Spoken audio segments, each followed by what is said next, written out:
We got to dive right into this bill that was passed yesterday in the Senate, 96-0. And like I said before, usually 96, or a lot of people are looking at 96-0. They're like, oh, it must have been great. It was unanimous. I look at 96-0. I'm like, ooh, wait a second. What's in this thing that everyone signed on for it?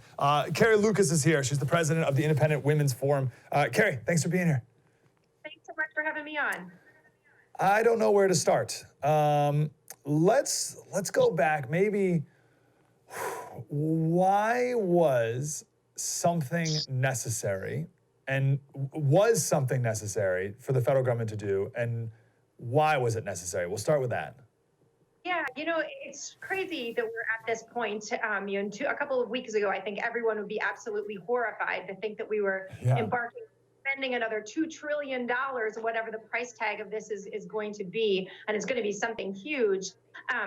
But I do think that when you look at the extent of kind of the economic catastrophe that's going on, just a little while ago, we saw unemployment numbers coming out that this was just an absolute spike in unemployment in this last week. So it's clear that there is a role for the federal government here, and it kind of pains me to say that, but the government does need to step in what is an absolute emergency crisis. This isn't a stimulus. This is an emergency measure. So I do think it makes sense for them to get some money out there in the economy to mitigate some of the tremendous harm that's being caused right now. Yeah, it's so hard because we're on the same page in a normal circumstance, right? But it's still so hard for me to swallow all of this, and it's so fast, and I don't like things when things move this fast, because I know there's just going to be so much stuff in here that has nothing to do with this, and people are going to take advantage of it, and that's frustrating to say the least. Let's talk about that. Maybe let's talk about some of the bad things in this. Let's get that out of the way. What's a bunch of pork and things that you think is unnecessary? It's funny because I think that you can make fun of Nancy Pelosi sticking in funding for the Kennedy Center and some of the kind of obvious, the kind of politicking and pork barreling that you're expected in normal times, but you really wish that people would put that away right now. But I think that are really kind of more the big picture stuff, which is a little bit frustrating, is something like $1,200 to essentially everybody under a certain income threshold. That's, in some ways, that sounds nice. But it's also just an incredibly expensive measure, and I don't know that that's really the best. That's a very big ticket item, and I worry that that's not.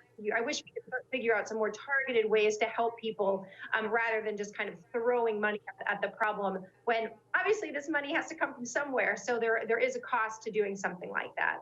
Okay, yeah, let's talk more about that. So that's a great point. So what does this bill exactly do when it comes to giving money to people? Do you know who it gives money to and how much and how that's decided?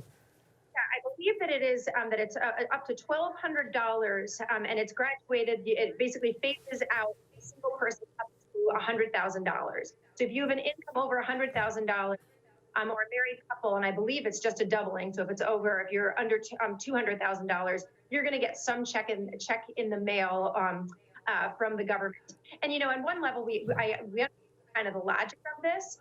This is trying to keep people spending and keep people from being able to meet bills and meet those basic expenses.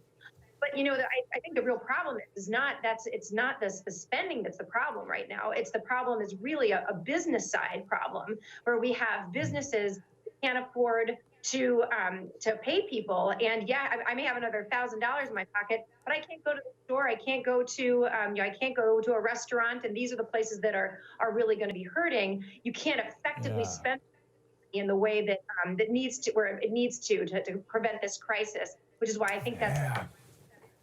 So, but I'm totally with you. The problem with that, like, if the government gave whatever $100 billion, like how could the government give money to my favorite Italian restaurant down the street, right? And like, how would the government do that? And then how would the government give money to businesses without the left saying, oh, it's a bailout of big business, corporations, and whatever? How would that be done right? And I think that's the thing that I think is like the best part of this bill is the support that they're giving to small businesses, which is in the form. I feel like this is interesting and it's kind of smart the way that that Washington is trying to. Wow, I've never heard anyone say that. I've never heard anyone say it's kind of smart the way that Washington. I've never, like, that sentence I've never heard. So I'm all ears. I believe it's something like billion is going to be made available for small business loans, but part of this is going to be grants for to cover payroll and rent that is kind of lost during this 2 months of just absolute economic this logjam, so that businesses won't have to pay back money that they're spending up to some threshold, but on payroll and on rent. The rest of it, if you borrow more than that, then you have to pay it back. And you're restricted from doing certain things like buying back your stocks and or paying some kind of, there's a threshold on dividends. So they're trying to prevent businesses from taking money that they don't need. Slater Crusaders, thanks for watching the first on YouTube. If you want more, like, subscribe. We got plenty.